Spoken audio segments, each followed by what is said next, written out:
Bienvenidos a F Salud Conecta en la lucha contra el coronavirus.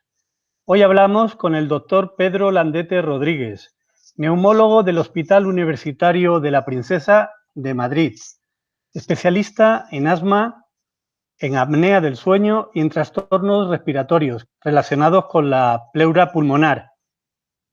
Doctor, ¿cómo se encuentra? ¿Cómo está estos días de tan intenso trabajo? Bueno, pues están siendo días duros y difíciles, pero en equipo estamos todos trabajando para conseguir vencer esta situación de crisis que tenemos en los hospitales. Doctor, me imagino que usted estará ahora mismo centrado en la unidad de cuidados intensivos.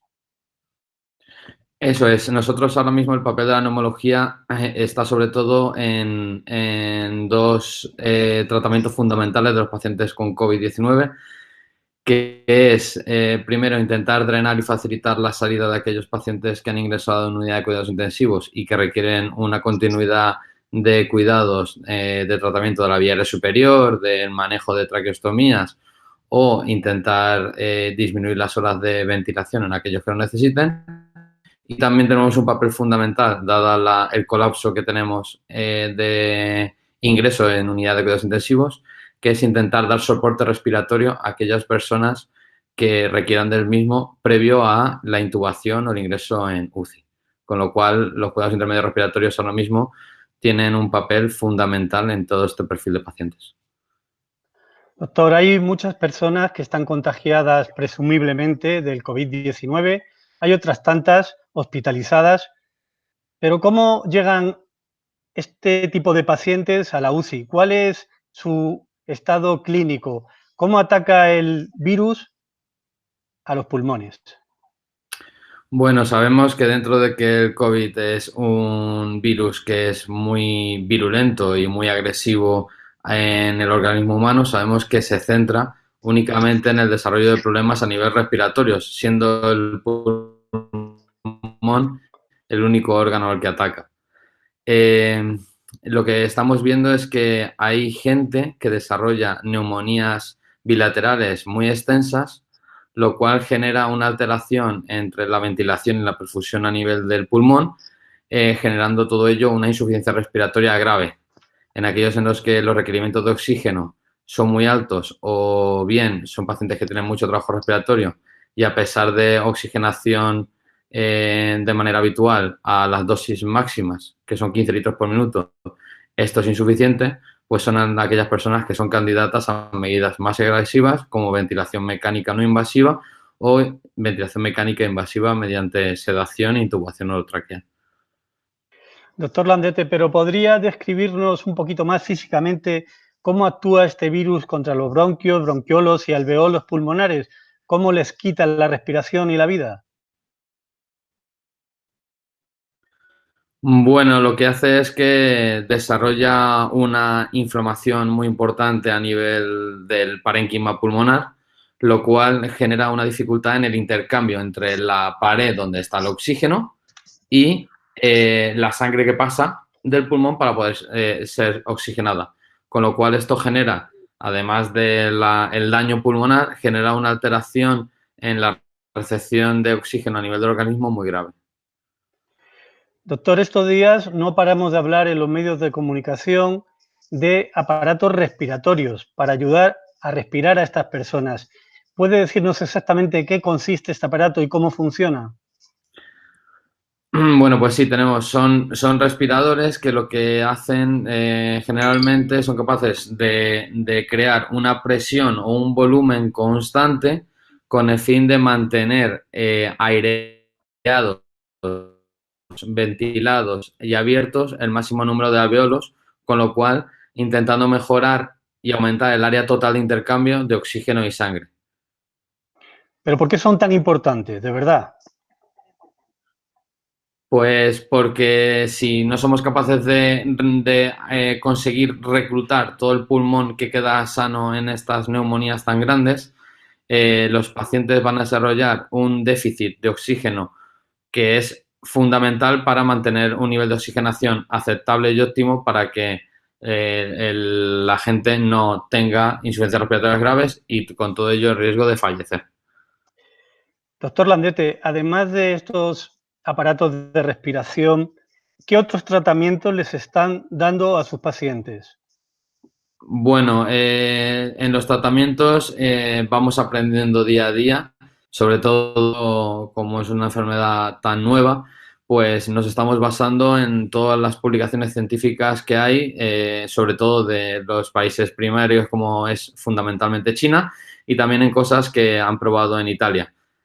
Aquí nosotros ahora mismo el tratamiento que estamos intentando hacer en España más habitualmente es utilizar hidroxicloroquina y acitromicina en aquellos pacientes más leves moderados, pudiendo añadir un antiviral como es el Caletra en los casos más graves y en aquellos en los que tienen mucha inflamación se puede plantear poner corticoides a dosis medias y altas y también estamos midiendo el nivel de interleuquina 6 y en aquellos en los que tengan elevada la interleuquina 6 pues podemos utilizar un tratamiento biológico como es el tocilizumab. Más allá de esos tratamientos no hay ninguno que haya demostrado un claro beneficio para los pacientes. Doctor, cuando uno de estos pacientes no evoluciona, por desgracia, ¿cómo actúa finalmente este maldito virus? Bueno, lo que genera es una insuficiencia respiratoria muy grave, con una dificultad de intercambio del oxígeno con sangre muy alto, generando una imposibilidad de mantener unos niveles de oxigenaciones óptimos, con lo cual, si no tenemos niveles de oxigenación óptimos en la sangre, sobre todo el cerebro sufre mucho y pueden crear, pues, muertes cerebrales por hipoxia y insuficiencias respiratorias muy graves.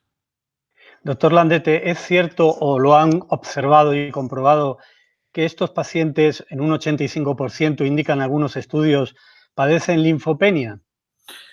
Sí, en la analítica los datos iniciales y más frecuentes que solemos ver presentan leucopenia, que es una cantidad de leucocitos baja asociada a predominantemente un número bajo de linfocitos, que son la linfopenia, asociado característicamente pues a exposición a nivel hepático, por ejemplo, de aumento del LDH, que también es característico, y en algunos pueden asociar también elevación del dímero D, que quiere decir pues que hay un efecto protrombótico aumentado.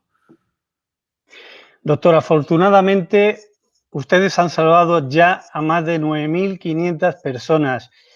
¿Cómo salen de la UCI estos pacientes? Ya estamos empezando a tener pacientes que están siendo de altas de las UCIs. Yo creo que en las siguientes semanas estos números irán aumentando mucho, pero sí que es cierto que requieren muchas horas de intubación, niveles muy altos de oxígeno y, por tanto, cuando salen de la UCI todavía tienen un proceso largo de tratamiento para intentar disminuir la cantidad de oxígeno con el objetivo de que vuelvan a llegar a estar con unos requerimientos de oxígeno bajos o nulos. Doctor, dada su experiencia con otros virus que infectan los pulmones, ¿les va a quedar alguna secuela a estos pacientes dados de alta por el coronavirus? Bueno, yo creo que a los cuadros más leves, moderados, con neumonías muy pequeñas, lo más probable es que no tengan ningún tipo de secuela. Me genera más dudas aquellos que son más graves y que van a estar mucho tiempo intubados en la UCI o incluso que van a tener que salir con traqueotomía hasta que podamos cerrársela y que van a respirar por su vía natural. Y en estos es en los que se ha visto que algunos de ellos pueden generar, pues quizás algún tipo de enfermedad crónica respiratoria como fibrosis pulmonar. Pero todavía es muy pronto para hablar de cuáles son las consecuencias porque, como decíamos anteriormente, es un virus muy nuevo para todo el mundo y las secuelas las veremos con el paso de los meses. Doctor, para finalizar, me gustaría una valoración personal de sus sentimientos, desbordados como está la salud pública en general por el número tan inmenso de pacientes. ¿Cómo siente usted cada vez que le da el alta a uno de los suyos, a una de las personas que ha visto en la cama durante tantos días?